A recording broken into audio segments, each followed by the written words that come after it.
What is up, everybody? Welcome to Three Wide in the Middle, your home for all things racing with me, Thomas Brandon, and with me, my man, Keith Bradley. Keith, how's it going? What is up? Long time no talk. No, man. How was your Thanksgiving? It was pretty good. How was yours? It was good, man. We had a good time, dude. I was insanely busy. The, I have I've never been so busy. I've never been so busy in all my life. I am so freaking exhausted. It's not even funny. So, but I mean, it's um, it's not a bad thing. It's a good problem to have, but yeah, just it was good to eat some good food and just relax, which was nice for a change. I I completely agree. Uh, Uh, we uh I worked the night before Thanksgiving, so I had a very long Thanksgiving day. I slept for a few hours, maybe, if that, and then went to father-in-law and mother-in-law's and drug ass the whole time. nice. Yeah. We had two Thanksgivings essentially. So my family and then my wife's family gets together for Thanksgiving as well. And so my family has always done Thanksgiving early. We always did ours at 1 o'clock in the afternoon. Always. That's what we've always done. And so we eat at 1 o'clock, and then usually by 3, 4 o'clock, we're heading to my wife's family where they're just getting done eating. We don't eat with them because we eat with my family, but then we go out there and then we're out there for usually 3 or 4 more hours. And usually out there we play a bunch of games and stuff like that.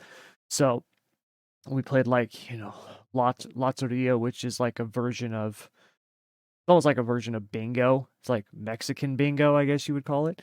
And then we play this other game where it's called take one, take all or something like that. You have like a little top that you spin, and on the top, whatever it lands on, you either have to put in a quarter, take out a quarter. Everyone has to put in a quarter. Everyone has to put in 2 quarters, or the person who spins there's also one that says take it all, where you take all of the money that's in the pot. And so we do that with quarters. It's pretty fun. So, anyways, that's what we do. And usually at the end of the day, I am just dead on my feet, like dead man walking. So Yep, yeah, that's but how I was. Typically, like my mother-in-law and father-in-law's was later in the evening, more towards dinner time, so that I would have had plenty of time to sleep. But they changed it this year to 1 o'clock, and then the day after Thanksgiving, Black Friday, we had my parents over at the new house, and nice, it's a good time. It was fun. nice. Yeah, Black Friday.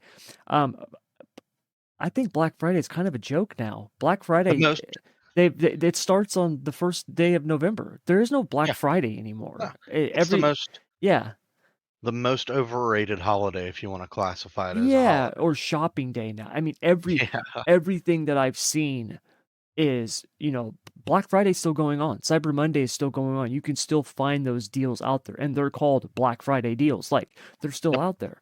And Black Friday used to be it was that Friday. That's what made it special. That was why you went to the stores. Now you can get those deals for a whole month, 2 months. So, I mean, dude, I saw Christmas specials online back in September, right? I Like, I believe it. mean, it's just, and look, I love the Christmas season. I love it. It's my favorite time of the year. I Yep. absolutely love it. Even though I'm 40 years old, I'm like a kid. I absolutely loved decorating the house with my son this year and my wife and my daughter and stuff like I love it. I absolutely love it.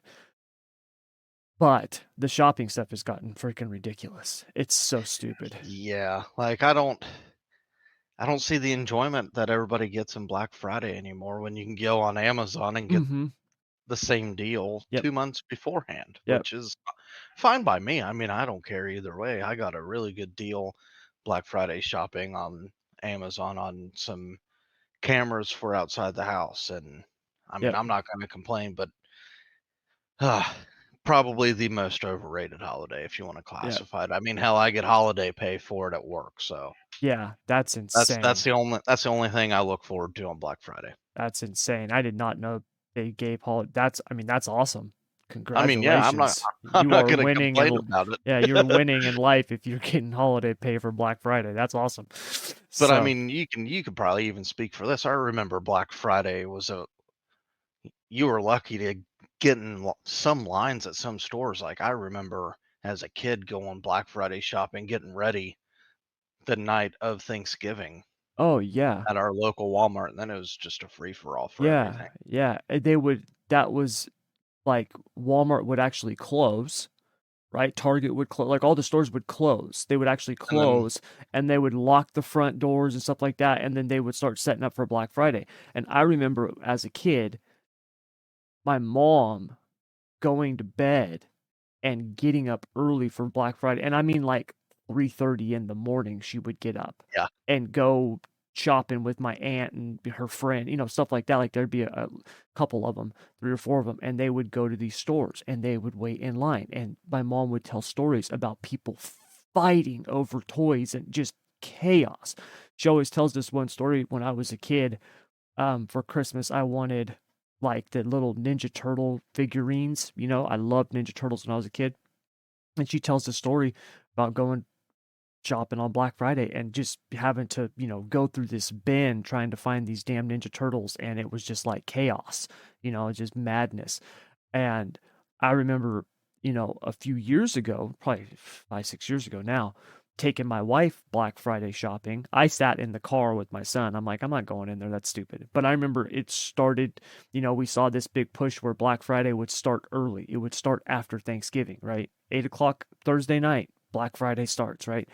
And I remember I was like, if they keep pushing it earlier and earlier, it's not going to be a Black Friday thing. It's just going to be a sale. And that's where we're at now. It's a month long of sales.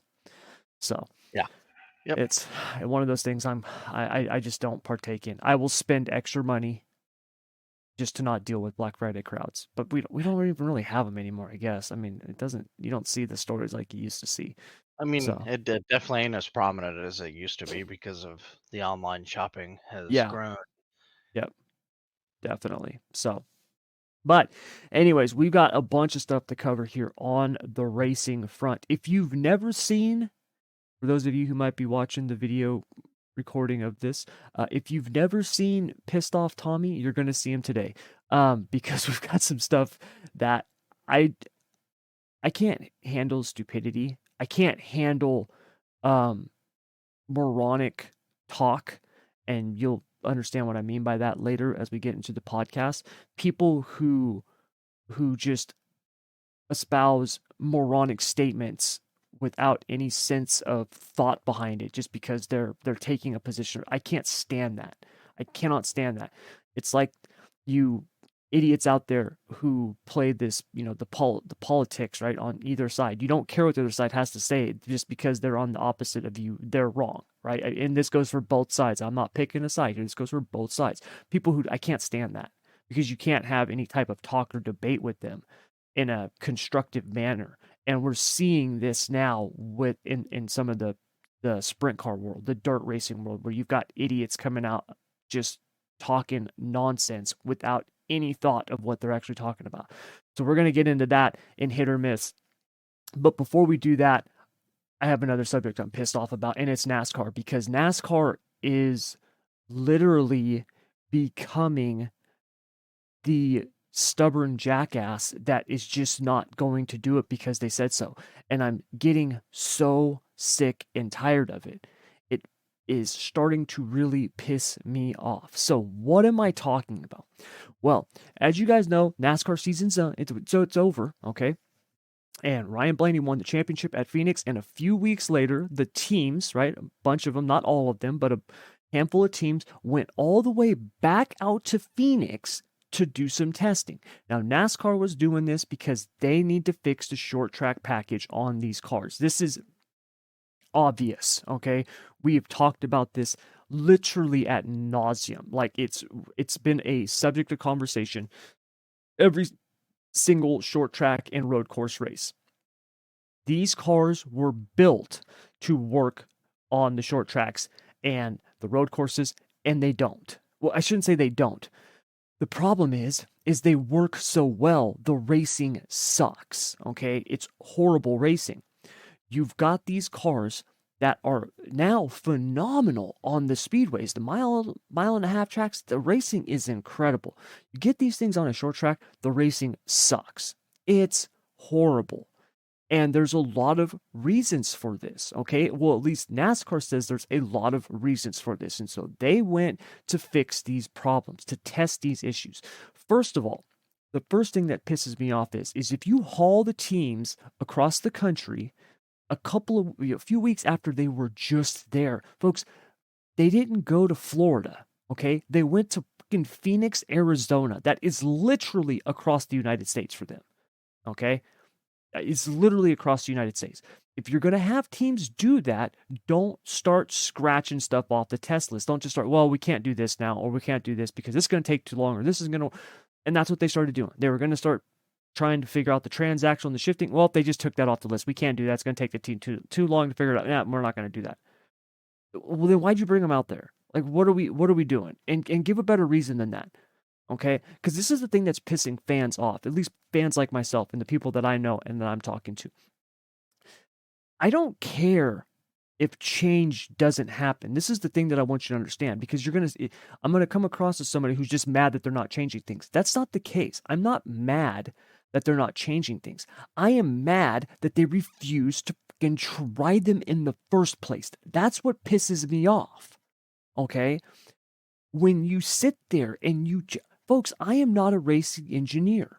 Okay, I'm not an engineer. I don't study computational fluid dynamics. I don't have a freaking wind tunnel. Yet I can tell you right now that changing the aero on a short track package is going to do little or nothing to these cars. You don't need to be a genius to figure that out.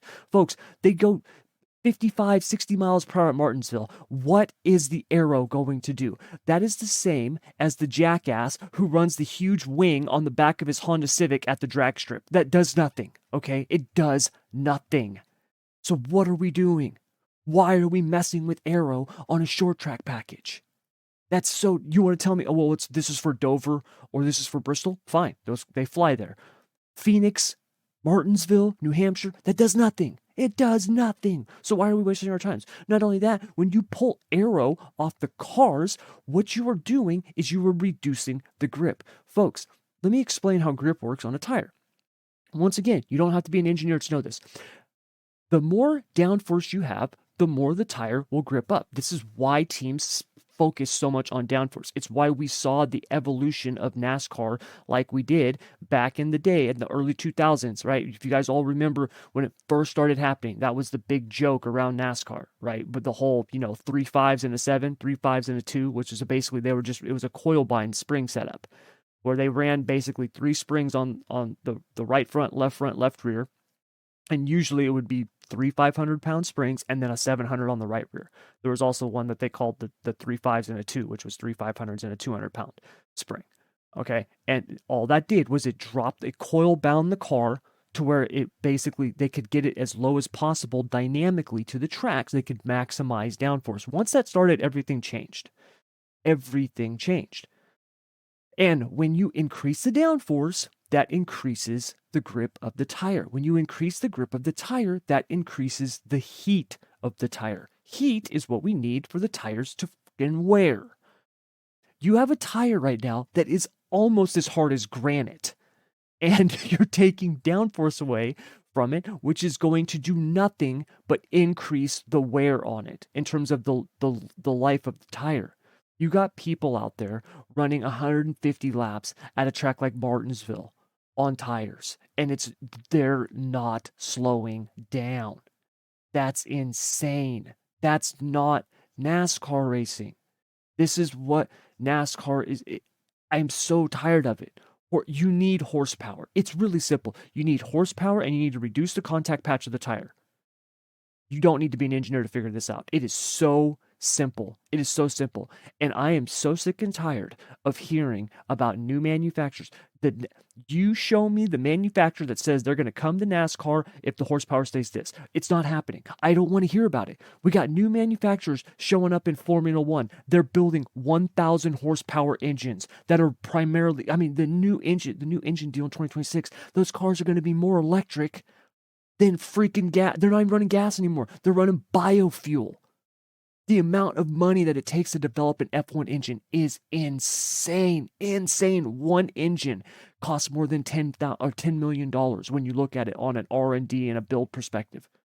Yet NASCAR is telling us that manufacturers want to come in because of our horsepower. That is so stupid. We have created the world's most expensive 670 horsepower engine on the face of the earth. Keith, do you not think it's absurd that me and you right now could go down to a car dealership and I could buy a car with more power than a NASCAR? That is moronic, right? I'm not the only one who feels this way. I can't be.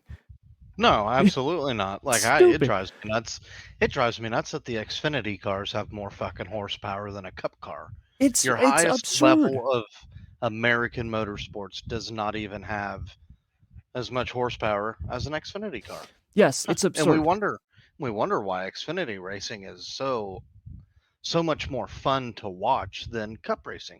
I'm Yes. sorry, it is. It And is. it's sad. It's a better product right now. And the only thing that Yeah. separates the two is the best drivers just happen to be in Cup. But the racing is far better in Xfinity. The Xfinity package is way better. And the fact that you've got these cars and they've got the horsepower is low. And don't talk to me about costs. I'm so sick of hearing about costs. The cost is basically the same. Go ask the car owners. They'll tell you, dude, our engines cost just as much as they did when we were running 900 horsepower. All right. Now, when Doug Yates comes out and says, dude, all we got to do is pull this tapered spacer off, and it's basically the same. We'd have 750 horsepower. NASCAR will say, well, that won't do anything. Hell, Tyler Reddick was on the Door Bumper Clear podcast, okay? And he said, look, I was in the sim. We had this, basically, they were doing a sim test where he was like, we could up the horsepower. And, he's like, we cranked it up to 750, 770, something like that. And he was like, and the difference was, hardly noticeable. Now, that's a sim, right? We all know that sim is not a one-to-one comparison, but it does give us an idea. Here's the thing. It doesn't matter. This is the thing that NASCAR doesn't seem to get through their fucking heads, and this is what pisses me off. They're not even trying. They're talking to the drivers and the fans like we're a bunch of just moronic idiots, too dumb to know our head from our ass, and we need a helmet to walk around our house. That's how they talk to us. No, we can't do it. It's too expensive. You just sit back. You don't know what you're talking about. Yes, the owners have said this. The engine builders have said this, but no, we need to be at this because of new manufacturers, and costs would be too high. Give me a break, man. That is a joke.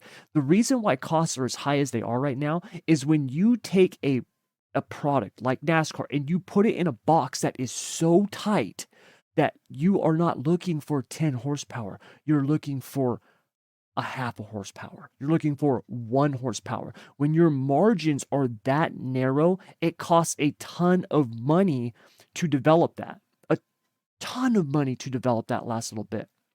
It's not massive gains you're searching for. You're searching for thousandths of a second on the track, which is why it costs so much money because everyone is so close. The days of figuring something out and being like, dude, man, this gained us a half a second on the track. Those days are gone. It's not happening no more. And that's fine. That's fine. You want to run the NASCAR's, basically box of Legos that is turned into the next gen cup car, whatever. Great. But don't sit there and tell me that it's about costs when costs are basically the same, if not more than they were. And we have not seen this short track package get any better by any stretch of the means. And when you go and you do these tests and the driver's like, yeah, dude, I really didn't feel a difference. And if you hadn't told me what was on the car, I don't think I would have noticed at all.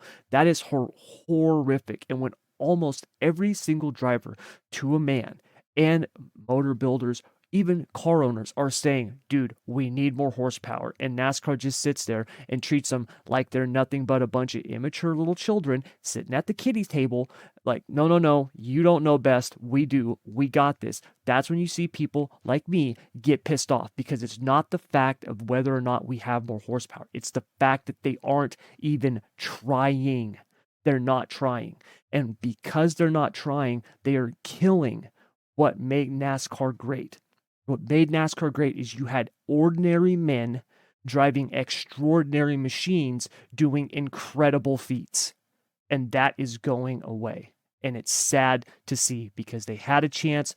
with this car, they had their opportunity to start revitalizing this sport, and it seems that they're going in the wrong direction. And as a fan that was gone and has come back, it pisses me off, and it's sad to see.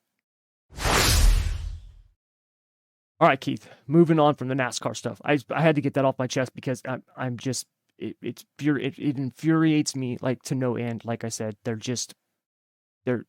it feels like they're treating everybody else, like I said, like children at the kiddie table, and it drives me nuts. I just can't stand it. So, No, I mean they really are, and they come up with more excuses on how to not make it better than yeah, they are to make it better, and yep, it's frustrating. it is. And I'm telling you this right now. I came back around to NASCAR over these last couple weeks. I'm like, I don't even know if I want to talk about this crap anymore. Rewind in the Middle is getting close to becoming a dirt only podcast. I'm not joking, man, because this shit's pissing me off, and I'm getting mad because the dirt world is evolving and it's doing it in an incredible way, and I love it. I absolutely love it. Where NASCAR, like, they had their chance and they missed the boat, and now they're like trying Yeah. to play catch up, and it sucks. Well, what frustrates me is they take 20 steps forward and probably 65 steps backwards. Yes. Yep. Exactly. So. But all right, moving on. We got hit or miss. So we've only got a couple of topics today on hit or miss, but it's because the topics are going to be very, very long topics because we've had a bunch of news coming out in the dirt world. For those of you guys who don't follow along, we had PRI. We didn't get the list of drivers that I thought we were going to get at PRI. Johnny Schatz was the only one who announced what he was doing, really. But we did get a lot of other news in regards to High Limit and what their plans are moving forward. We're going to talk about the charter system here in a minute. But before we do that, Keith, first up on hit or miss, I got to ask you. High Limit has pulled ahead of the World of Outlaws in terms of driver talent. Hit or miss the mark? Man, that's tough. You want me to list you the drivers? I kind of got a good idea of who's running where. I'm gonna go High Limit, and I say that I think you're right. because you got Rico Abreu, you got Brad Sweet, who is a multi-time World of Outlaw champion, and the High Limit stuff's just more appealing to me. And I don't know if it's because the Kyle Larson Brad Sweet name being involved, or if it's just the way that they're evolving the dirt world. But the roster so far, I got to give it to High Limit, man. They got a ton of talent over there, and it's only going to get bigger, and it's only going to get better. Yes. So for those of you guys who don't know, okay, these are the current lineups as of right now at the time of recording this on December 15th, okay? The World of Outlaws currently has Logan Schuchart, David Gravel, Brock Searfoss, Bill Rose. I don't know why we're still counting him. Landon Crawley, Donnie Schatz, Sheldon Hodenshield, Giovanni Scelzi, and Noah Gass. And Carson Macedo has not yet announced, but it seems like from the stuff that I've heard and like kind of like the rumor mill that they're leaning Outlaws, but that could change. Okay, we've seen some other people make decisions that I didn't think they would be making. On the High Limit side, you've got Brad Sweet, Rico Abreu, Casey Kane, Zeb Wise, Spencer Baston, Corey Eliason, Corey Day, Brennan Crouch, Justin Peck, Parker Price Miller, Chris Wyndham, and Brad Sweet kind of outed Sunshine Tyler Courtney in an interview. Sunshine has not come out and confirmed yet, but it seems that he's leaning High Limit. I had said a couple weeks ago during one of my live streams that I thought the top end talent of High Limit was better than the Outlaws, but the Outlaws had more depth. Meaning, once you get past the top 2 or 3, drivers 6 through 10 were better on the Outlaw side than the High Limit side. I don't know if that's the case anymore. Okay, first of all, Bill Rose, and this is the thing that kind of drives me nuts because, folks, right, I can tell you right now, if I were to come into some money, I could be an outlaw. right? You just got to buy a membership. That's all you got to do to be an outlaw. Now, yes, you got to be able to hang the whole year and actually, run with these guys. But Bill Rose, when was the last time that guy like ran the whole season? Why we count him as That's an outlaw, I think, is kind of a joke. that's just like a weird flex. Yeah, I don't get it. It's like, oh, we're running with the Outlaws this year. Are you? Like, how many races did they even run last year? Right. So I A don't get it. handful. Yeah. You know, like Noah Gas, right? That's great that he's going to run with the Outlaws. But Noah Gas, like, when we look at him, do we really truly consider him an outlaw? Right. Like, when I think of the Outlaws, I don't think of Noah Gas. I'm like, oh, yeah, he's on tour, but I don't think of him as an outlaw. Right. To me, the Outlaws are those guys that are consistently running up front in the features. Like when they come to town, the local drivers are saying, man, I want to beat those guys, right? Local drivers aren't going, dude, I got to beat Noah Gas. No, they're going, dude, I want to beat Hod and Shield, Gravel, Macedo, Sweet, right? Like that's what they're thinking. So, to me, it's like, well, take those two out, right? Take Zierfoss out too. I get it. Technically he's an outlaw, but take him out. And you've got Schuhart, Gravel, Shots, Hod and Shield, and Celsi, right? And that's a legit lineup. And if they get Carson Macedo, right, that's a very good list of drivers contending for an outlaw championship. Okay, it is. It's not as many as we've had in the past because obviously Sweet's not going to be there. Neither is Casey Kane, but Casey Kane wasn't competing for wins either. Now, on the high limit side, though, with the additions that they've made, um, it's gotten a lot better. Once again, you can go through the list and you can kind of pick out some names. And you're like, okay, you're going to run with them, but what are you really going to do, right? What are those guys really going to do? I got to be honest with you. When I look at the Outlaws, to me, it looks like if Carson Macedo runs the Outlaw Tour, you've got Gravel, Macedo competing for the championship. It's going to be really a 2-horse race. Hod and Shield and Selzy could definitely throw their hat in the ring. But Hod and Shield really fell off last year. I think the tire had a lot to do with that. It'll be interesting to see how they run this year. Selzy had a phenomenal rookie campaign, and I do think he's going to be someone to contend with, but I think he might be another year out. I think, look for him 2025, 2026 to really start competing consistently for wins. That's my view of it. You look at the high limit side, you got Brad Sweet, Rico Abreu. If Sunshine runs, right? You're talking about a 2-time All-Star champion. Zeb Wise won the All-Star championship last year. I mean, is he going to really run with Brad Sweet and Rico Abreu on a nightly basis? No, you don't think he's going to keep up with those guys. And you've got the hottest up-and-coming sprint car driver in the world, probably dirt driver in the world, in Corey Day. Corey Day is the next coming of Kyle Larson, folks. That is not a joke. The only difference will be is Corey Day is probably not going to go run NASCAR. He wasn't going to run full-time this year. His family had said that they wanted him to finish high school. Well, now they've got to figure it out. Hey, man, we can get high school out the way and get you on tour. When they announced initially on High Limit, he was only going to be running the Tuesday night shows. And then Clausen Marshall's like, actually, nah, we're going to run the whole season. So Corey Day, to have him on your tour when you've got Kyle Larson, who's going to be running a lot of the shows, when you've got Rico Abreu, when you've got Brad Sweet, you've got, in my opinion, in terms of star power, you've got some of the biggest names, right? I mean, really, if you had Gravel and Hod and Shield on the high limit side, I don't know what do the Outlaws have left, right? In terms of star power, I'm not talking talent, just in terms of name recognition, star power. So I think high limit is ahead right now on the driver talent thing. And what I love the most is the fact that they will get to show that. Because the high limit drivers can go run against the Outlaws and not be punished. And that to me is awesome. It's, in my opinion, one of the reasons all of this started, because as an outlaw, you can't go run other series. And I think it's been my issue with this the entire time. Because I think if you had given drivers the freedom to run other series, I don't know if we would have had this split. And to me, if you're an outlaw and you're out there winning the high limit events, I think that just shows well for the Outlaws, right? That just makes them look better. Hey, we came and won your race. We came and took your money. And All you had to do was say, hey, look, man, you want to go run another tour? Fine. But you got to be at all these races. You can't just decide you're not showing up this week or whatever, right? Go run whatever you want to, anywhere else you want. But you better, if you sign up with us, you better be here when we're on the track. And that's what High Limit did. Hey, you can go run wherever you want to. Just make sure you're with us when we're running. And I think that is the way to do it. And I think that's why we're seeing the number of drivers go with High Limit.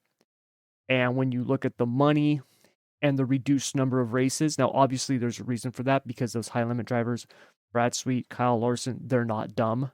Okay, they're not going to miss out on the Kings Royal. They're not going to miss out on the Knoxville Nationals, right? They're going to be at those big events, which is smart. That's smart. Hey, we're going to start our, think about that, Keith. Hey, me and you, we're going to start our own racing series and we're going to put up all this kind of money. But there's this other series called the World of Outlaws. They got a bunch of these big ass crown jewel events that put up a lot of money. We'll be off that weekend so we can go run them, right? Like, we don't have to do anything and we can still go make that money over there. It's genius. And I think that's why you're seeing a lot of drivers on the High Limit side. And I do think we'll see some fall off towards the end because there's talks of like 14 or 16 teams total on the High Limit side. And I think financially it starts to fall apart on these tours kind of after, from all the research and stuff that I've seen and read, about 12 to 13 drivers. It gets kind of hard when you get that far down on the financial side. But it's so far, High Limit's off to a great start, and I can't wait to see what happens this year. Me and you both. I'm excited to see a series compete against World of Outlaws for the first time in I don't know how many years. And what sucks is in the past you'd have a series pop up, compete with the Outlaws and just disappear. And I don't think this is going to be the case. Like I keep No, hearing people say, "Well, Outlaws are eventually going to take over High Limit." Are they? Are I they though? don't I I don't don't think they will. I I, I I don't think see that happening. I don't think Kyle Larson or Brad Sweet will allow that to happen. I really don't. I No. think I think they realize that sprint car racers in general need more than one place to go run for a bunch of money, and why not do it with their own series? Yes. And this is not something you do for the short term, okay? No, this is a These long term. yeah, these guys, Larson and Sweet are not the equivalent of, schmuck college kids trying to get an app going in Silicon Valley so they can sell it to a bunch of venture capitalists. That's not what they're doing here, okay? This is something for the long term. Larson talked about this in that Dirt documentary series on Flow, right? He wants to change the way it's done. And that's amazing. And it is. And they are changing it. And we're going to talk about the charter system here in just a minute. Okay. And they are changing it. And it's incredible. And this is not something they're doing short term. This is a long term plan. And I like it. I do. I like it. So only time will tell. But I think they are definitely on the right track. And I think it could help dirt sprint car racing as a whole, not just the national tours, but as a whole. I really do. And I think I can confidently say that you could not pick two of the better sprint car racers in general, people to take a feat like this on. You Oh, can't. yeah. You can't pick a better two. I think the series is going to be in really good hands. I mean, hell, they keep stealing the World Racing Group employees, and I mean that just speaks highly of how people really feel about High Limit and the direction High Limit's going to go. Yes. Yep. If you look at the best, most successful, you know, businessmen, corporations, leaders, whatever, you look at the best examples of that, all of them have an incredible eye for spotting talent and then putting that talent to use for their system, their gains, their operation, whatever it is. And Brad Sweet and Kyle Larson know this business from a multitude of angles, right? They're not just drivers. They've been car owners. They're now series owners, right? They know it from a multitude of angles. And they also have people in place operating with them that know their side and know it well, right? Flow Racing might be a minority owner in High Limit, but guess what Flow knows? Streaming. I mean, that's kind of a big deal, right? That's kind of the future. I mean, people think that streaming is already peaked. Dude, we've got so much more coming when it comes to streaming and these services and stuff like that. It's insane. Yeah, We we're just we're scratching the surface. yeah, we're just scratching the surface. And when you have someone like that as a partner with a vested interest in the success of your business venture, they're going to make sure that they're putting the right foot forward and getting the right people to help them succeed in that, right? And they didn't just go out and they didn't just get schmucks, right? Like they went out and they got, like you said, pulling people from World Racing Group, bringing them over, saying, "Hey, look, man, I want you to do this. You were phenomenal at this job. We want you to do this over here." And that is what successful people do. So yeah, Exactly. I'm with you. And I got to get something off my chest real quick before we move on to the next one. To the bozos that I keep hearing, well, Kyle Larson ain't going to be as good at NASCAR because he's going to lose a bunch of his focus and da da da da da. I'm sorry, but that didn't happen with Tony Stewart. And Tony People Stewart are was running a just series. He was running stupid. racetracks. I'm sorry, people. Kyle Larson's going to have the right people put in place to run that when he's not there. There's a reason Yes. why Brad Sweet is an owner. Yes. I There's a mean, reason why folks, Kyle Larson is not out there running the day-to-day operations. It's not oh like no, he's up in no. the booth watching and making calls about on-track incidents, folks. You He think has Tony people Stewart in has place. been No, he has in the people in last place for 3 that. years? Yeah. No, When the King's Royal's going on, Tony Stewart's not out there making calls. He's walking around letting other people do that for him. Yes, if something happens and he might need to be a final say, he'll do it. But he's not out there making calls. Like, folks, come on. If you think Larson is sitting there at his desk pounding out the day-to-day financials for High Limit, dude, come on. He's not. no, That's stupid. no. They will call Kyle if something big happens or if they need an opinion from him. Yep. And with you going to the foreground, you probably seen it. You may not have if you weren't paying attention. It'd be easy to overlook. Big races like that at Eldora, Tony Stewart's there. He's not in the middle of everything, making sure everything's running smoothly. He's standing up on his perch outside of turn 4 in the middle of the racetrack looking at the racetrack, Yep. making sure that the track prep is good. Kyle Larson's going to be doing the same thing, just away from a desk, away from, I'm going to say, headquarters. Yep. He's got, this is why Mike Hess was hired. This right here Exactly. is why Mike Hess was hired to help take care of the day to day competition things. Kyle Larson ain't going to lose no focus. So when he goes out and he wins 4 races in the Cup Series or more, I'm going to be laughing at you because you're fucking stupid and you don't know what you're talking about. Yeah. Well, most people don't. They're idiots. So Yeah, well, we've yeah. already established that. All right, moving on. Before we get into High Limits charter system, we got to cover this as NASCAR has hit a home run with its new TV deal, which will pay around $1.1 billion per year over 7 years, which is up from its current $820 million a year deal. Now, hit or miss the mark? As far as the money goes, I think it hits the mark. Now, I do have a problem with it. I haven't looked in to see how if teams are getting any pieces of the money pie from the TV deal. As But far as I've heard, they haven't finalized that deal yet.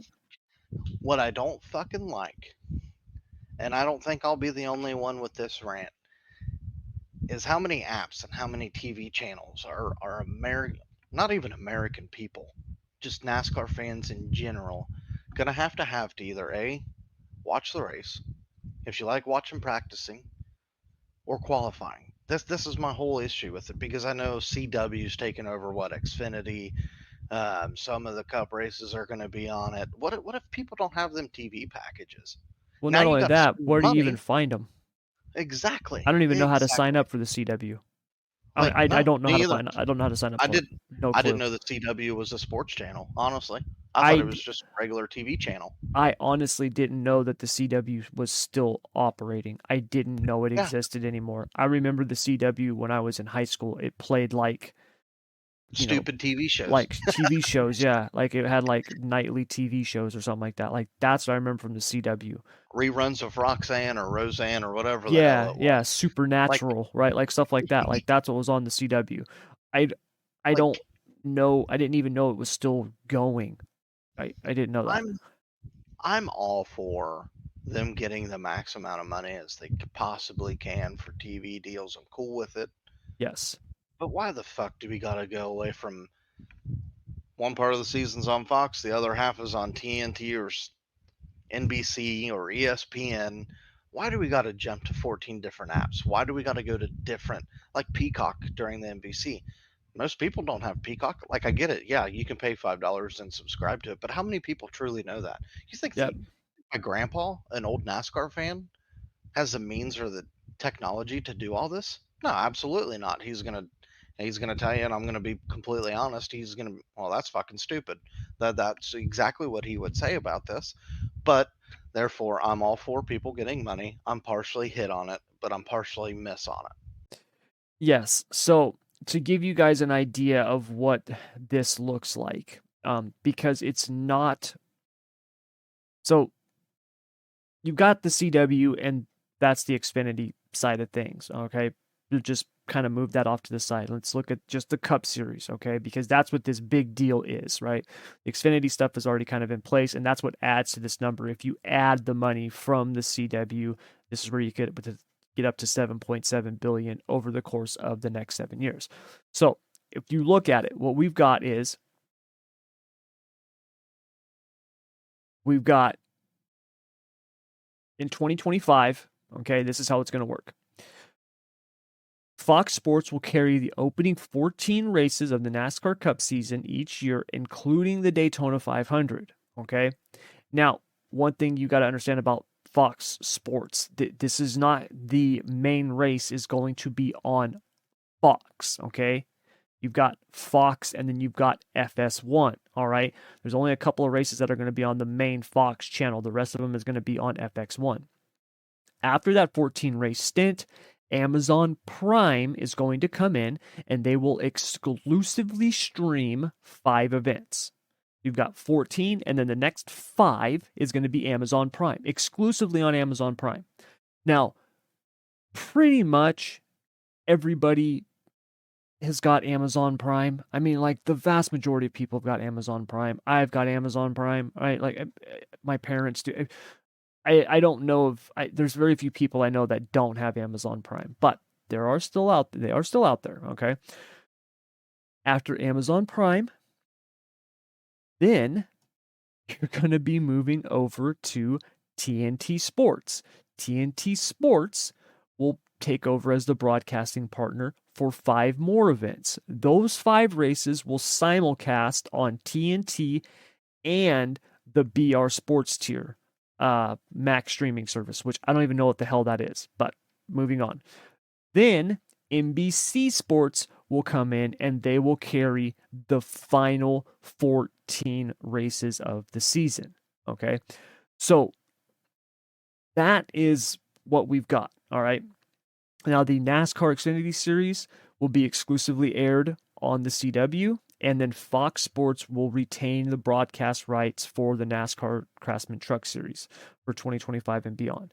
Okay, so those two have kind of got their own thing, and then we've got the Cup Series here that's got this kind of, jumbled up mess of stuff. I'm with you on the money thing. Okay, I'm with you on the money thing. I don't mind seeing Amazon Prime coming in and streaming 5 races. I don't mind that. I mean, I don't mind I'm that. the TNT Sports, I don't mind that. I don't like the fact though.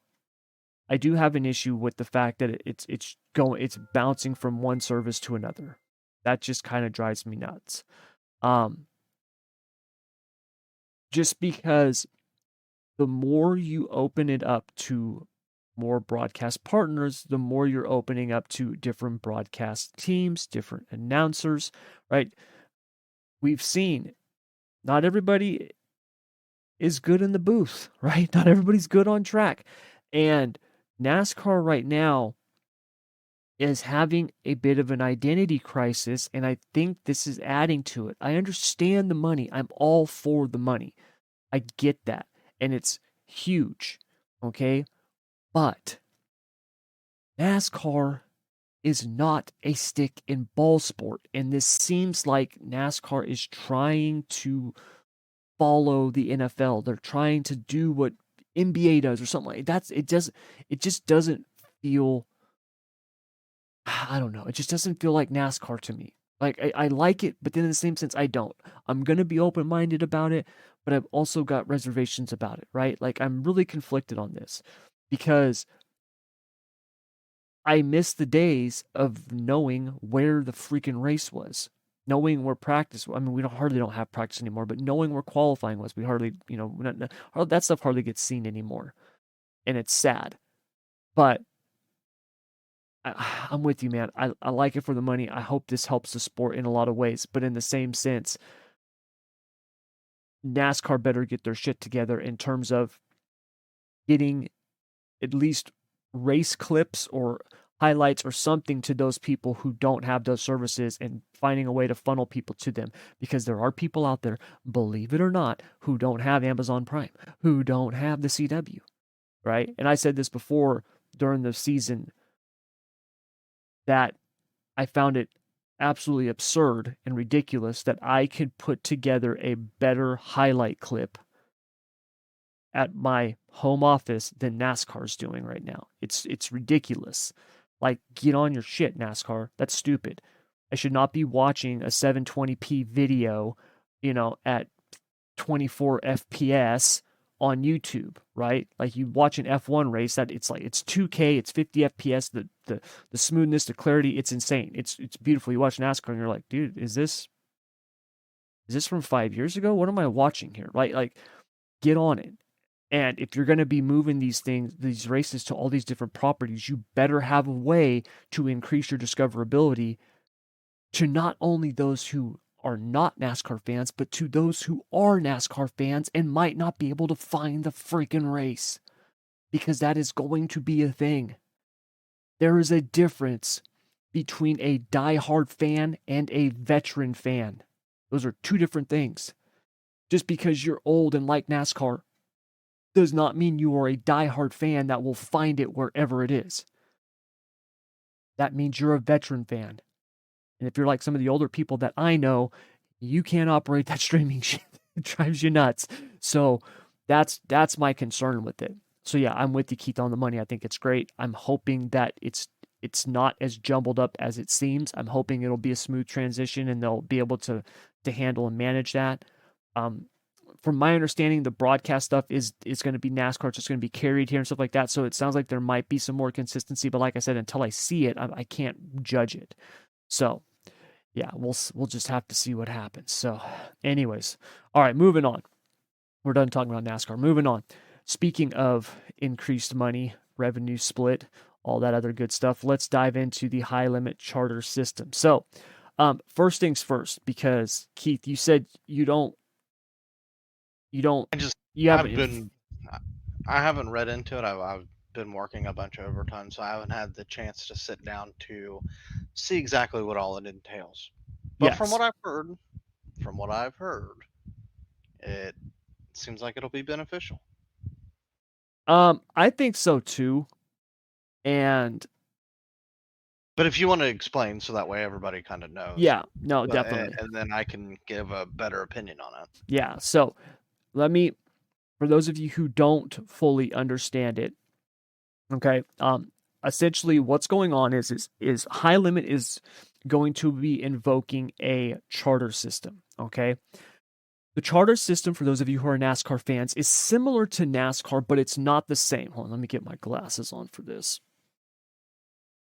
No, I don't need reading glasses. These are blue blocker glasses, but when this screen is this bright, it hurts my eyes. So, anyways, the charter system is going to be similar to NASCAR, but it's not the same in the sense that NASCAR is not, or excuse me, high limit is not going to be. It doesn't guarantee you a spot in the feature.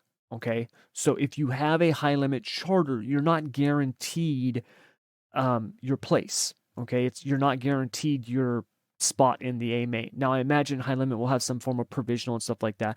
But in terms of the like NASCAR, where it's like, look, you got a charter, you're in the race. That's not the case with high limit. All right. So the goal is It's more like a franchise designation. Okay, so think of kind of like the NFL. All right. The goal is to have 10 charters or franchises given out to teams before the start of the 2026 season when the system is projected to kick. Basically, that's when it's going to be full steam ahead. Okay. And this is where some fans got confused. Okay. This is where some of the confusion is. Teams with the charter or franchise will share 50% of the revenue developed by streaming. This will be in place of toe money and point money. But the amount or percentage a team will get is based and weighted on where they finish in the point standing. So this is the thing that a lot of people have been getting screwed up, and you need to understand the most. This, as of right now, this is what's important about this. This is not new money, okay? This is not different money. It's the same money that they would be getting in terms of a points fund and toe money as they would normally, right? Without the charter, okay? This is the same money, but they're going to be getting it in these monthly payments. What this does, okay, there's a couple of things that this does. Number one is it gives the team a more, think of it's going to be like monthly disbursements, right? Where let's just say, for example, Brad Sweet wins a championship, okay? And this revenue split comes out to, just to make it easy, $500,000. $500,000 is based on his finish and his charter and stuff like that. That's what he is projected to get next season. Okay. That will $500,000 will be paid to them over the course of monthly disbursements, right? So let's just say it's, like I said, to keep it easy, it's 10 months. So they get $50,000 a month for 10 months, right? That's how it's going to work. People are asking, well, then why do this? If it's the same money, why would you do this? Couple of reasons. Number one, this gives you something of value, okay? Since the payout is based on the previous season's results, you now have the opportunity to sell something of value, right? So you have to think about this in terms of something that pays almost like a stock, right? That has like a dividend or a revenue share, where if you are, let's say Brad Sweet comes out, wins the championship, and is like, you know what, I'm done. I'm done racing. I'm just gonna sit back. High limit's working. I'm gonna sit back and I'm gonna run this, and I'm done racing. He can now sell that franchise, that charter to somebody, and that team who buys it is going to receive those payments. Okay? It's going to receive the money that the team would be getting. All right? Now, this is where people be like, whoa, if they, but then Brad Sweet's team's not going to get the money. Well, yes, that's the point. They can sell it. So you can now go to them and you can say, hey, look, man, I'm selling you my charter, and my charter is going to generate you $500,000 next year. You're going to get $500,000 in payments regardless. So I want $500,000 and then some. You can start looking at it in terms of a multiple. You can say, hey, look, I'm giving you my spot in high limit. Okay. And you could look at that team and you can say, let's just say, for example, right, David Gravel, right, their team, the big game team, is like, hey, we're done with the Outlaws. We're coming to high limit. Sweet's like, I'm retiring. I'm done. I'm out. I'm going to sell my charter. So him and Gravel sit down, and Sweet goes, hey, look, man, we won last year. We're going to get $500,000 in payments over the course of, let's just say, 2025. So you need to pay us $500,000, but you're a good team. I know you guys are going to be running up front. And because of that, your disbursements, your payments are going to be pretty good. So obviously, I don't want all the money that you would be making, because then you're not going to be able to operate. But I do want a multiple of it. So let's go a multiple of 25% over the course of the next 2 years. So $500,000, then we'll take 25% of that $500,000, right? If we look at it in terms of a multiple over 2 years, right? You got $500,000 multiplied by 25%, right? You're looking at a quarter of that, times that by 2. I know that's a lot of math I'm throwing at you guys. So then you come up with a number and you say, hey, look, let's just go $750,000. You buy my charter, it's yours. So now that team has made an investment. They've guaranteed themselves a piece of the pie moving forward. And once they pay that charter off, right? Because even though they're going to buy it, they technically paid for it, but they have to recoup what they paid. They're going to be getting $500,000 back. Now they're in. They're in. So it's nice that it's based off of performance because it gives a team the ability to hold on to something of value that can be sold, right? That's really, really important. It can be used in a multitude of ways in terms of valuation and finances. And if somebody wants to come in, it's not going to be like NASCAR where it's this ridiculous, well, hey, we want a charter. Well, it's $30 million. Well, why the fuck is it $30 million? What are you guaranteed? Well, you're guaranteed a starting spot in every race, which guarantees you a piece of the purse. And if you look at that over the course of a season and multiple seasons, blah, blah, blah, you can come up to this ridiculous number. That's not the case with high limit. Hey, man, this is going to guarantee you payments for next year. After next year, you want some of this money, you got to do something in those points, dude. So get on it, right? So it still encourages competition, right? You're not just going to sit back and collect money. Also,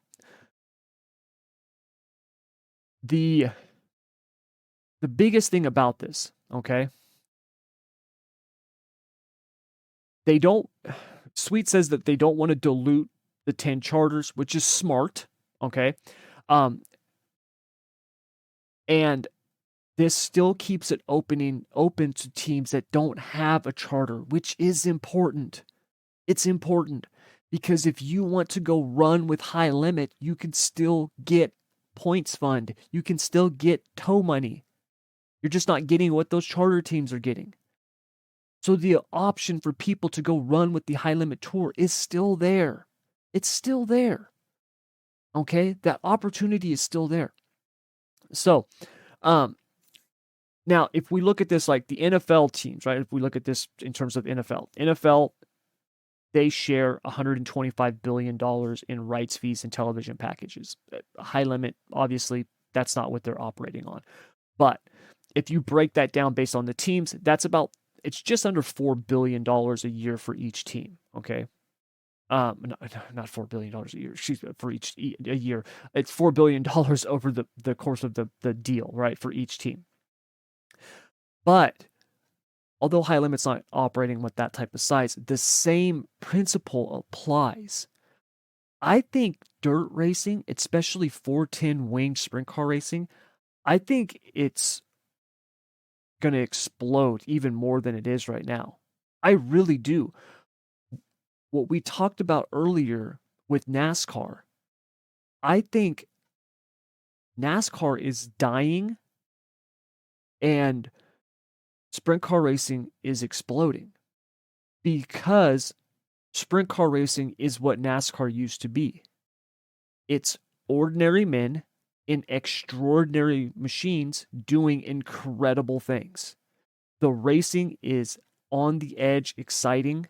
You can do an entire show, right? An entire event in less time than a NASCAR Cup race, and it's more exciting.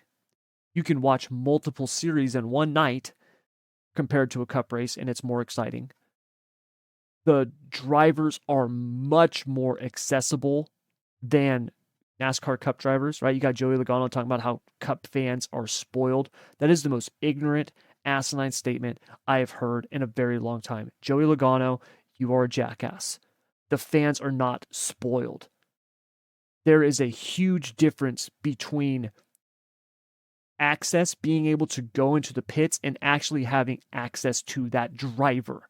Go to a dirt race. Kyle Larson will stand there and sign autographs and take pictures. Rico Abreu will sit there at his car and talk to people.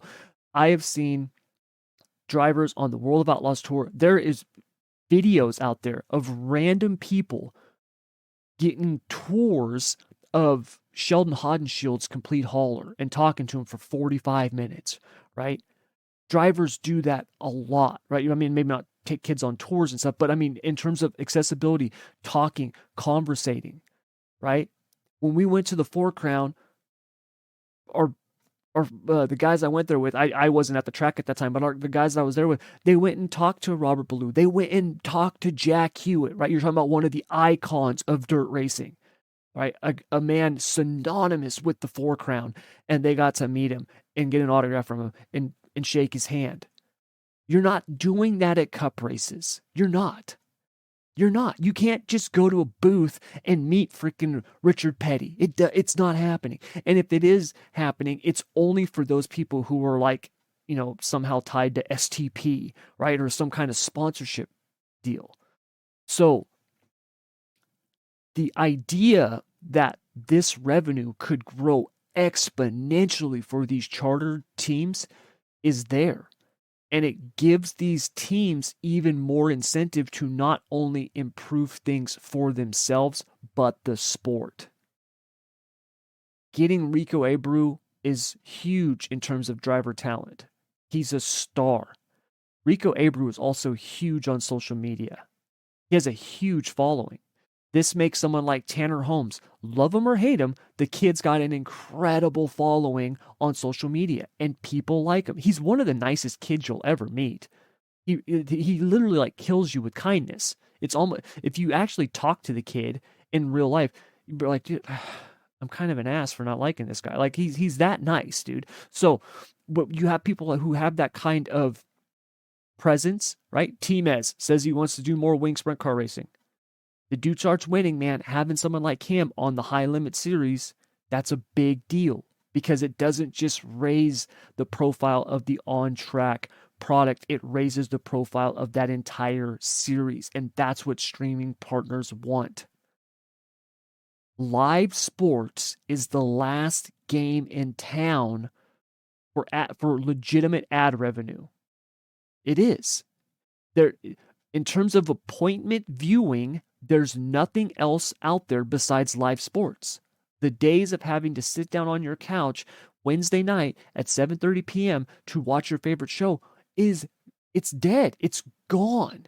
It's gone. It doesn't exist anymore. Even though they still have those shows out there on Fox or ABC or USA or whatever, you can watch the replay of it the next day on your streaming platform. I can go to Netflix or Hulu or whatever and watch it. I don't have to be there for it.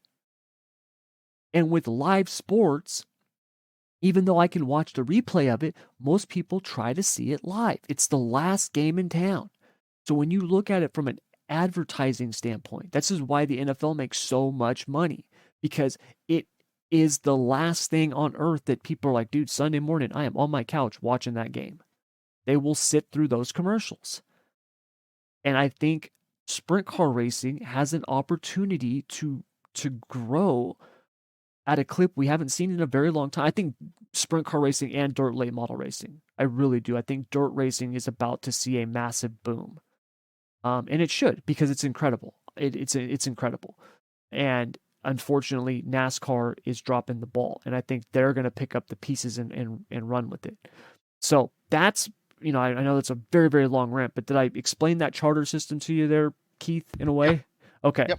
So it gives the owners the opportunity to really invest and have something of value moving forward. They're going to be awarding 5 charters at the end of this season. And then after the 2024 season, they will award 5 more charters to the next 5 people, 5 positions in points that don't already have a charter.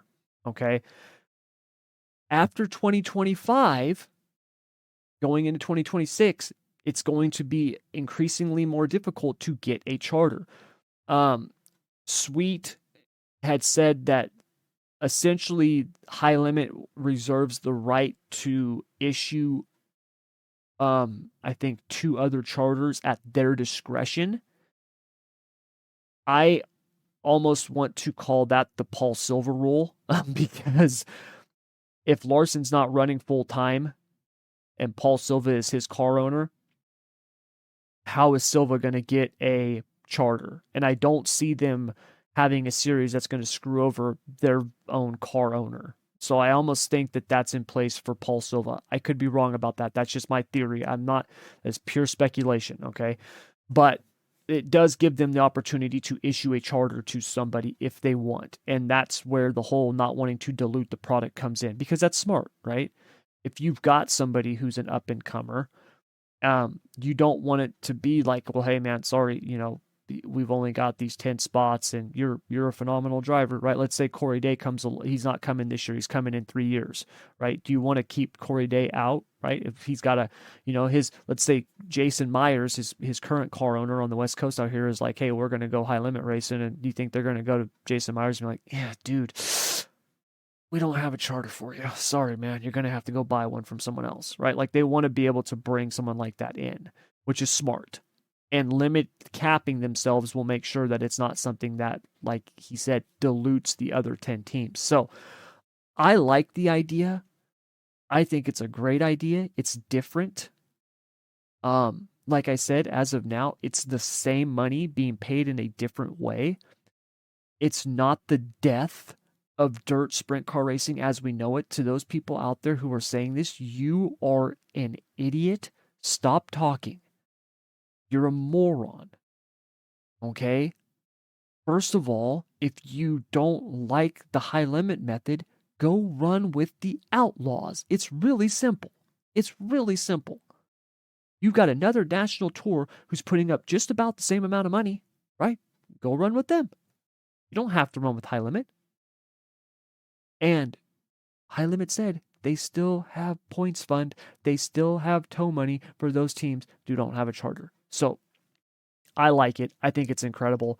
And I'm really looking forward to seeing how it plays out over the course of the next couple of years.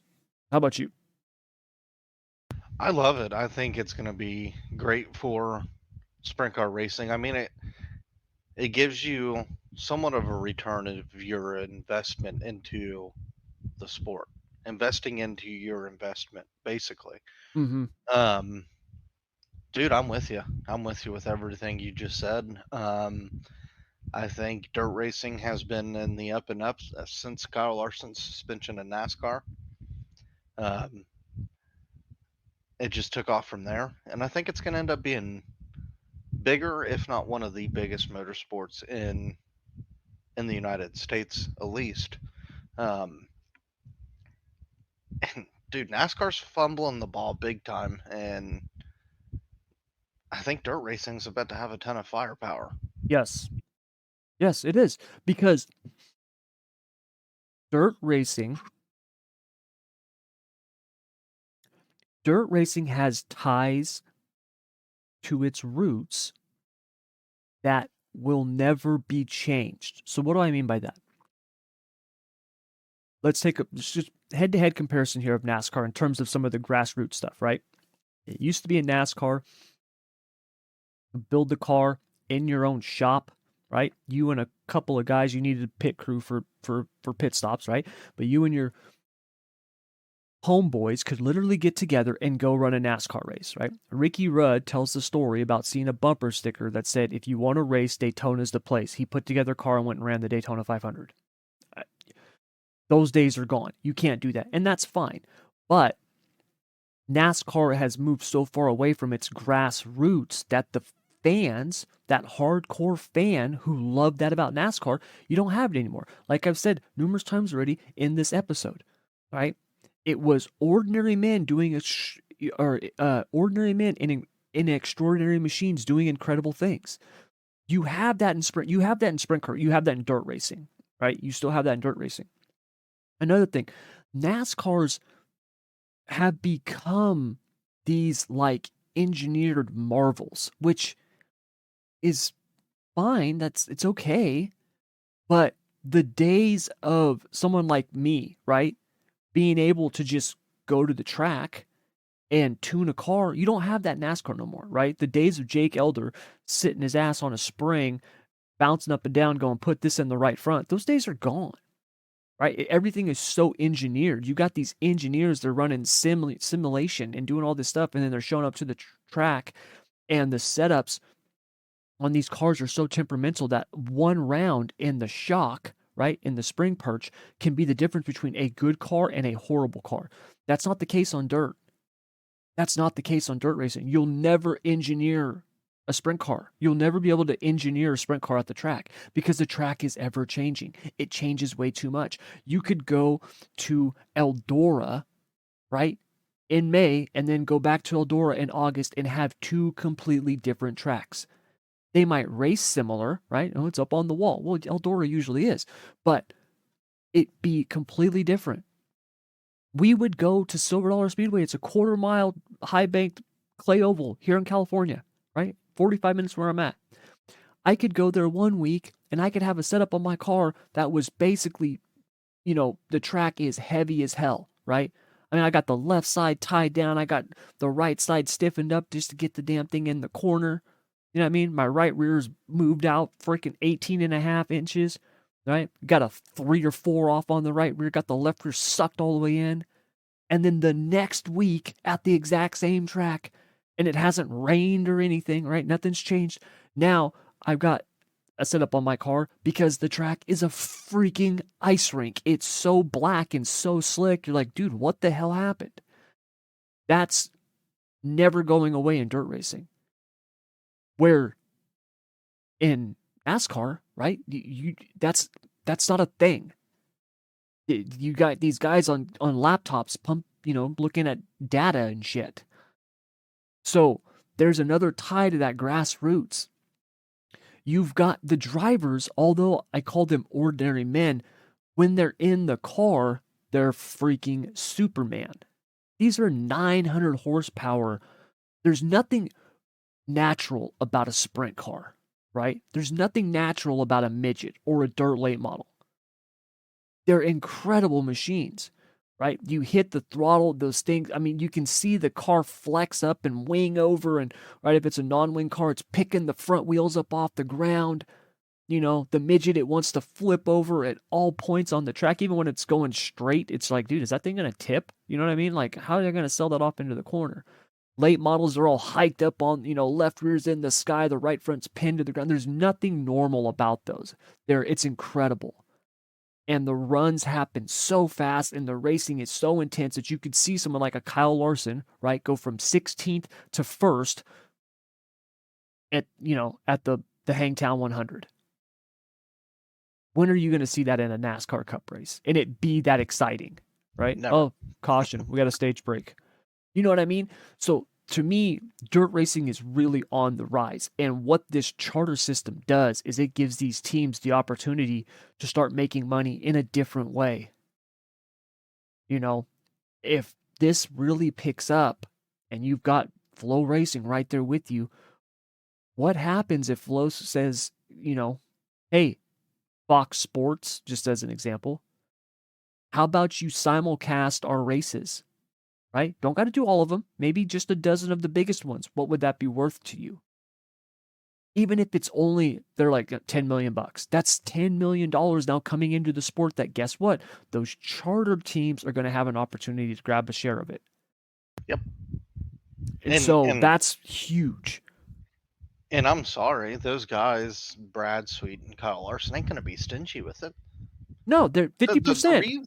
The reason they're doing all this is because they're helping out the guys that helped them out in the past. I mean, they're giving back in a big way to the grassroots, and I don't see NASCAR ever doing anything like that. I think NASCAR's has lost touch with the grassroots. I really do. Yeah. They've lost touch in all forms and fashion of the grassroots, and that's not saying the drivers within NASCAR hasn't, but NASCAR as a whole. Like, yes, I get it. You get some drivers giving back to the grassroots, but you don't see them doing what Kyle Larson's doing. No. I'm sorry, you don't.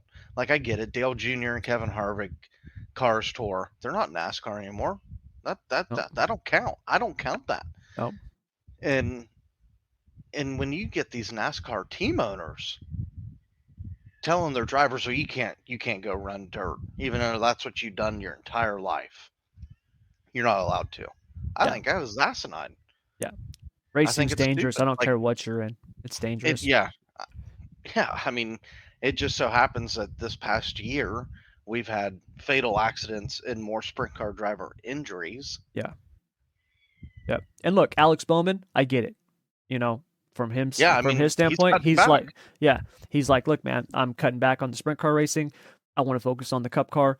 And I get it. He was leading the points, was on fire. He got hurt. He was never the same when he came back, right? Never the same. Whether that was his injury, whether something, it was in his head, I don't know. But there's a direct correlation that you can point to. So from his standpoint, I get it. And he said, he's like, dude, I'm not done sprint car racing. He talks about wanting to run the World of Outlaws after he's done with NASCAR, right? That's awesome. Awesome, right? But you look at like a Christopher Bell who's like, yeah, I can't do it. They Yeah, just won't let me. You know what I and mean? And it's like, I get it, but I also, at the same point, racing's dangerous.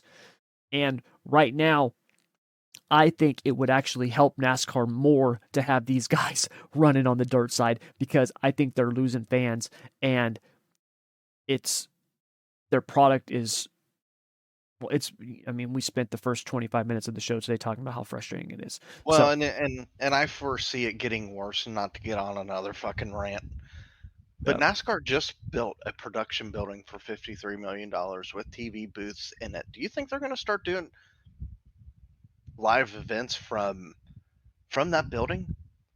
Like instead of being at the racetrack, there's going to come a point in time where Xfinity's going to be on one side of the country, Cup Series is going to be on the other side, and they ain't flying out three people to broadcast an Xfinity race. No, they're going to keep Oh, them in Charlotte, North Carolina, and have them stand in front of a green screen and fool everybody into thinking, oh well, they're actually there when they're not. yep. I mean, it just I don't know. Cutting corners pisses me off, and if I want to watch a live event, I want the people to be there actually feeling the energy of what they're announcing. And I'm sorry, you can't feel the energy if they're in Portland racing at the road course. You think they're going to know what the vibe and the energy is like there? No, Yep. no, they're not. I'm sorry. I just think it's stupid. I think it's dumb. Um, yeah, yeah. Yep. I'm with you. So, all right. Moving on to our last hit or miss topic and our final topic of the day. Timez said in an interview at PRI that he is looking forward to and wants to run his wing sprint car more, which demonstrates the decline of the USAC side of things. Keith, hit or miss the mark? I think it hits the mark. I want to see Team as in every dirt car there is. So do I. Uh, and that's me as a race fan. I think any race fan, whether you like Timez or not, I'm sorry for you if you don't like him. I think he's good for the sport. Does he win all the time? No, sure he doesn't. But he brings a lot of excitement and a lot of little kids actually I see approaching Timez more than most drivers. Timez is very approachable. I would love to see him race a wing car, a non-wing car, midget, fuck, even a late model or even a modified. I mean, the man drives the wheels off of anything that he gets in, Yeah. and he makes you stand up and pay attention when he's on the racetrack because he's that fucking exciting. He makes stupid moves look smart as ever. Um, it's unfortunate that he's not with RMS anymore. I wish him nothing but the best with his new team, and I think he's gonna be the one to watch this upcoming year in USAC. And I said that last year, and I say it. I think I say it every year because it's biased because I know who Timez is, and he's a good person. This new team that he is, I'm gonna say, helped start. Yeah. I think they're gonna be a team to watch. I think with them having one car and one driver, that'll give them more focus on the task at hand instead of having one car here and one car there and focusing on both, making both of them fast. I love the fact that he just runs what he wants to run. Yeah. He I'm, he don't let nobody tell him, hey, you're gonna go run here. No, I'm yeah. gonna go run what I want to run. Yeah. I'm looking forward to it as well. I think you're going to see more people go the Meserol route in terms of these guys who run the USAC stuff. And, unless they are, running for that championship, right? Whether it's the midgets, the Silver Crown, the sprint car, whatever, I think you're going to see these guys doing a lot more of this. Well, hey, we can run the midgets here, we can run the non-wing sprint car here, and then we can go run a wing car, over here. I think this Maverick series is going to be really successful because of where it's located and where it's running. Yeah. You've got you know, basically you got this regional wing sprint car series that's going to be operating primarily in Indiana. I think it's got a couple of races in Ohio maybe, but for the most part it's in Indiana where the vast majority of these USAC teams are, right? And so these guys can now start wing racing for some more money while they do these USAC midgets and stuff like that. And I'm gonna piss off all my non-wing guys that I'm friends with. I'm sorry, but I think there's a ton of non-wing racetracks in Indiana that will put on a better show with a wing car than a non-wing car. Um, Yeah, I th- I think I think I don't. non-wing sprint car racing is I mean, it breaks it's my still heart. by It's far the best, yeah, but it's not but outside of Indiana, man. It's not very it's popular dying. anymore. I mean, Yeah. it's just dying. I mean, that's the fact of the matter. Non-wing Yeah. racing in general is just dying off, unfortunately. It's because there's no money, or I can't say there's no money. There's just not as much money in non-wing racing. Yeah. It might be more exciting at some tracks, but Yeah, but I people think don't know it. no, they don't unless you know. And I'd say there is a very vast majority of the non-wing fans that absolutely hate wing racing. I don't know why, but they don't like it. They don't associate with it. If there's a non-wing and a wing race there, that'd probably be the only time that they sit down and watch a wing race. But I will say, Indiana is a very underrated wing racing state. I wish we had more of it. I'm glad we're about to have more of it.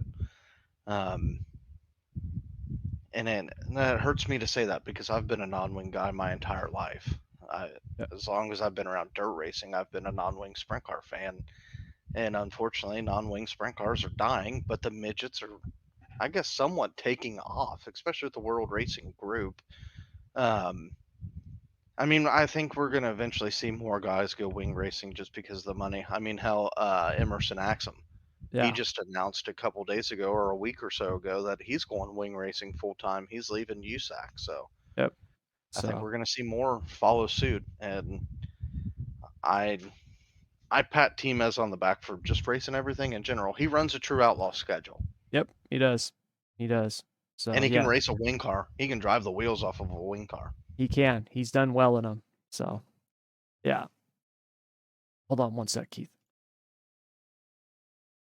But yeah, you're right. I mean, T-Mez, he runs a true outlaw schedule, and I'm all for it. And like you said, the more dirt racing we can see him in, the better. I do think, I talked about it.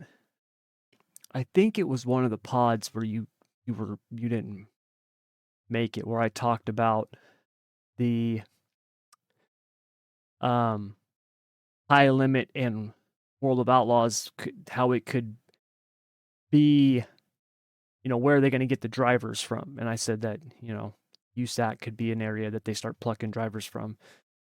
And look, you've already got, um, you know, Sunshine. He's a full-time wing guy right now. I mean, he was one of the best USAC guys out there. Chris Wyndham, another former multi-series USAC champion, running wing cars. Buddy Kofoid, right? I mean, we've seen a lot of these guys make that jump because the money is so much better, and we're starting to see it not just be so top heavy with the payouts. You got in the dirt late model stuff where you've seen them starting to shift these purses around, and I think you'll see that in the sprint car side of things too, where yeah, 100,000 to win is great, but if it's 100,000 to win or 1,000 to make the feature, that sucks, right? We want to see that money spread out through the purse because as a team owner, what's that guarantee that I can count on, or at least somewhat count on, right? Parting from disaster, where it's like, hey, yeah, we could win 100 grand for winning this race, but if we make the feature, it's 5 grand, which is 3 times as much or 4 times as much as we normally get, right? So that's a lot better. And on the USAC side of things, what is it? Is it $600? $500? It's not much, you know. I mean, Meserol's talked about this in videos before. You know, he's got to finish up in the front, you know, top 5 to break $1,000. You know what I mean? Because he gets 50% of the purse. That was his deal with RMS. Now I don't know what it is now with the team that he's got going, but you know when he was at RMS, so you know I that think that's a hard thing to live off of. I think his I think his pay is the same. I I would think they kept imagine it it's all the the same. same. Yeah, Um, but you know, with Timez saying that he's going to run a bunch of everything, it makes sense because if you look at the new USAC schedule for this upcoming season, it's weak. It's very weak. It's very yes, bland. There's a lot of lulls in between each race. There's a lot of breaks. There's a point in time where they're off for 2 months, yeah, almost 3 months, which is ridiculous. yep. It's sad to see that I don't want to say USAC is dying by any means. The USAC midget side is somewhat weaker than it has been in years past. I'd say 2 years ago. I mean, hell, I'm looking at the schedule now. Lawrenceburg's not even on the schedule this year. There's a lot of Indiana tracks that was on the schedule that's not on the schedule. So it only makes sense that he's going to go run a bunch of everything. I wouldn't be surprised if he's in the 23K for Kyle Simon again. He's supposed to be. Yeah, I think I think that is the plan. I wouldn't be surprised if we see him in the Dub Zero a lot more than what we have seen last year. I think the first time he ran it was that wing race at Lincoln Park before the high limit race. mm-hmm. I Yep. I I've said it and I've beat this drum. Tima as a personality is good for dirt racing. It's good to have guys with personalities for one, and I think there's a ton of them. There's a whole boatload of them, and I think we should cherish them while we got the chance because I think eventually a bunch of them will end up going wing racing. I mean, it's just a matter of time. Yeah, yep. I'm with you. So yeah, like you said, man, if you look at the USAC midget schedule, it's got some very big breaks in it. You know, you've got a couple races in April, you know, 3 in May. And in May, they're running the 17th, 18th, and 19th, and then they're off until June 4th. And you've got, which is Indiana Midget Week, and you've got 4th, 5th, 6th, 7th, 8th, 9th, and then they're off for a month. They're off for a month. Then you've got July, and you got July 10th, July 12th, or July 9th, 10th, 12th, and 13th. And then they're off until September. That's 6 weeks that they're off. And then you've got September 1st and 2nd. Then they're off for a couple weeks, the 19th, 20th, 21st. Then they're off again. So the USAC midget schedule is very spread out. Now, here's the thing though. Okay, and I want to make this very clear. If you're going to put up the money that USAC has been putting up on the midget side of things, then I don't mind this schedule. This is fine, right? It's when you're putting up what they've been putting up for a points fund and you've got 60 races. That's ridiculous because now you're having teams try, you know, the cost is far outweighs the reward. Where this is much more balanced, and this does give people the opportunity to run multiple series, which is what a lot of these guys do. They run the midgets, they run the the USAC Sprint Car Series. You've also got the Extreme Outlaw Series with the midgets, which you know that is obviously running again this season. I haven't seen. Did they have that schedule out yet? I haven't even seen it yet. They do. I just haven't seen it. I know it's bigger than the USAC schedule. Um, yeah, it's way. Wow, it might be 2, 4, 6, 8, 10, 12, 14, 18, 20, 22, 24. Yeah, it's almost the same number of races. Um, yeah, damn, it's a lot. Wow, that's like double compared to what they ran last year. Didn't they only run like 14 races last year or something like that? Yeah, give or take. Yeah, it's way And more. and the only thing that I can think of why the USAC schedule's got that many breaks in between it, unless if they plan on working with Power I don't see them working with the World Racing Group. I I really don't see don't. them working with the World Racing Group either, but I guess there is a chance that they could be doing something with Power I. Um, you know, the Because USAC used to be about, I can't remember if it's changed at all. I'd have to reach out to Robert Blue and ask him if it's changed. They used to be a lot like World Racing Group, where you couldn't really go run with anybody else. If there was a USAC race that weekend, you couldn't go run somewhere else on a Friday night unless yeah, if you had their permission. yeah, Um, I don't know if it's changed. I might reach out to either Robert Blue or Timez and ask them if it's changed at all yeah, because I'm yeah. curious now. I am too, because if you look at the Extreme Outlaw schedule and then you compare it to the USAC schedule, a lot of those holes that are in the USAC schedule are filled by the Extreme schedule.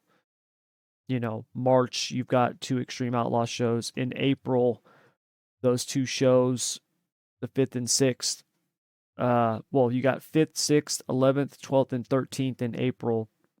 I mean, USAC doesn't even get started till the 26th. In May, then you got the 10th and 11th. USAC runs 17th, 18th, and 19th. And then the Extreme picks up 21, 22, 24, 25, 30, 31 in May. So they have a lot of rows, a lot of shows in May. June, they run June 1st, and then USAC picks up. And they've got Indiana Midget Week, which obviously Extreme is not dumb to run anything during Midget Week. That would be stupid. But you get to July, Extreme picks up after USAC in July. September, USAC runs,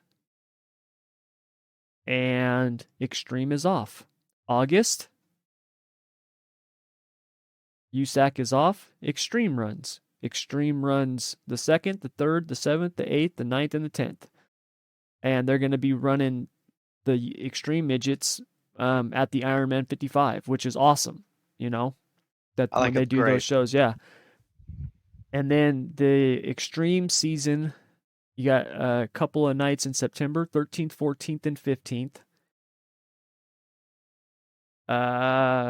USAC, nothing. They run the 1st, the 2nd, and then the 19th, 20th, and the 21st. 20th and 21st is obviously 4 Crown. I mean, I just hate to be this person that's going to bring it up, but I'm going to be that person and bring it up. I wonder if USAC's just trying to get away from midget racing in general eventually. I mean, what sucks is USAC midgets used to be the thing. I Um, remember I remember I'm just when curious we if that's what they're trying to do. I just don't know. Unless if it's because there's so many kids that race midgets now that they're trying to give them time to be in school. I don't know. I don't know either. But then that doesn't make sense because a lot of the time that they're off all of August. Kids are off for the first few weeks in August, right? Like I I don't I don't know, man. I've talked about this before. When you look at a national USAC race for the midgets right now, the car counts and what you see, that's what we used to get for a USAC Western State show. I mean, we used to get damn near 80% of the car count at a BCRA show out here on the West Coast. Um, I remember I was talking to this guy that I know. His name's Glenn Cry. His son, Quentin Cry, I used to race outlaw carts with him. And Quentin actually he ended up running midgets and sprint cars. And I was talking to Glenn, and he was like, yeah, we're pretty much done racing. He's like, it just got too much. And he goes, if I was going to build another car, he goes, I would build a sprint car and not a midget. I was like, really? He goes, yeah. He's like, those midgets cost so much money. He goes, and then what you get in terms of purse is a fraction of a sprint car race. And it's a fact. It's a fact. It's the truth. And it's sad to see because I think midget racing might be one of the most exciting forms of racing on the planet. It is incredible. I love it. I actually I think midget racing is more exciting than non-wind sprint car racing. I really do. The I agree. Yeah, I think they're incredible, man. And we don't, other than a few big events, right? Like Chili Bowl's coming up. Well, Chili Bowl is huge and it's great, but that's not a USAC event. That's a special event. That's a one-off event in the winter time, right? That 350 race car drivers show up for, right? Like that's not a gauge of midget racing. That's a gauge of the Chili Bowl, right? So it's, you've got these couple of events where you got people who show up. You look at the car counts that we had out here on the West Coast swing, right? Hangtown 100 and Turkey Night, stuff like that. Those were great. There's also nothing else going on, right? You had a lot of guys showing up and running those midgets who are not really midget drivers. They're sprint car drivers who happen to be running a midget for that weekend, right? You had Carson Macedo and Corey Day, and all these guys who were coming out here to the West Coast and running. They're not midget guys. They're dirt guys who were just happening to run midgets for that weekend. So I think it's sad because the I there's dude, seeing a midget at full song, dude, on a quarter-mile track just ripping is one of the coolest things you can see in terms of racing. It really is. I love them, man. They're so much fun to watch.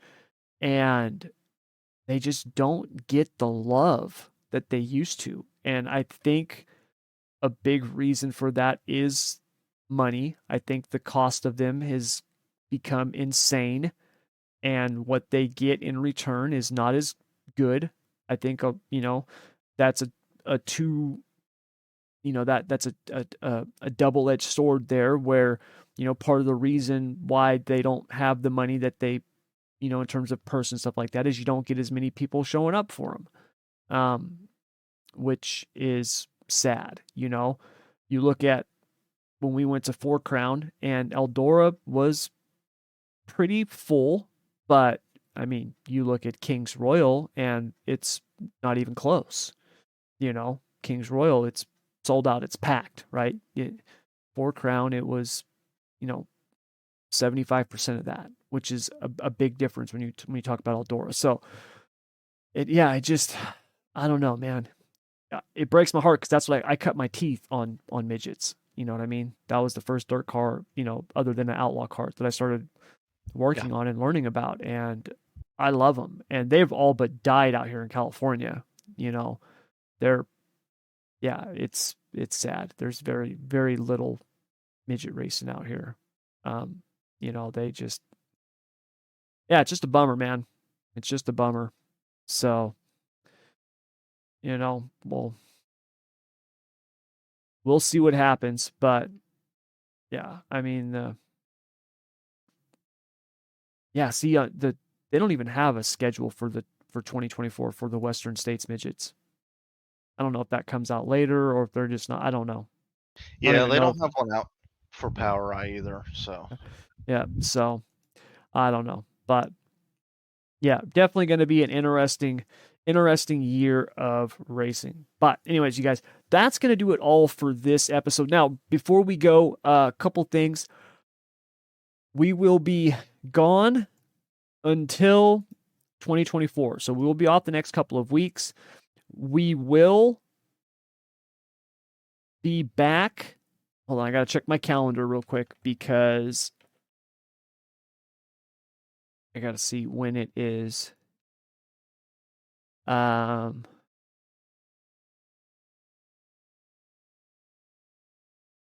So we will be back on January 5th.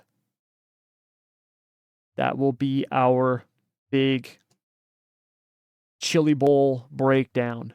Chili Bowl starts on the 7th, I think. So we'll be back before then for Chili Bowl.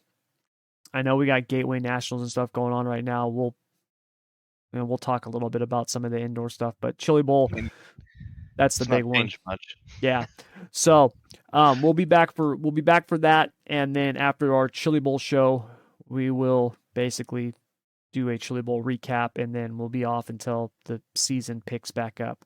Pretty much into January, going into February. So, anyway, so that's what we got going on. Thank you very much for joining us. Hope all of you have a awesome holiday season and a good start to the year. Keith, my man, enjoy Christmas. Have fun with the family. Don't work too hard. I'm scheduled to work Christmas this year, so I'll be spending my Christmas at work, unfortunately. We got some other things planned for the kids, so that way they still have a good Christmas. But yeah, you enjoy yours as well, and I everybody, will. all the listeners, thank you for making this year possible. You guys don't understand how much it means to me having a bunch of people listen. It's only Definitely. going to grow from here. Yep. Yep. It's been fun, and yeah, it's great that we get to do this, and the show's growing slowly but surely, and yeah, it's been fun. So um, hopefully, things will improve on the NASCAR front. Otherwise, like I said, we'll be moving to strictly dirt because I'm tired of complaining about the same shit and no one listening. So NASCAR, stop being a wall. Do something. But anyways, we'll leave on that note. But anyways, you guys, that'll do it. Thank you very much as always. Please download, share, like, subscribe, all that good stuff. Get this out to anybody that you know that might like racing, friends, family, and everything in between. Do all that for us, and we will be back here in 2024 to kick off a new season and start it all over again. So until then, as always, Keith, my man, take care, and everyone out there, have a good one.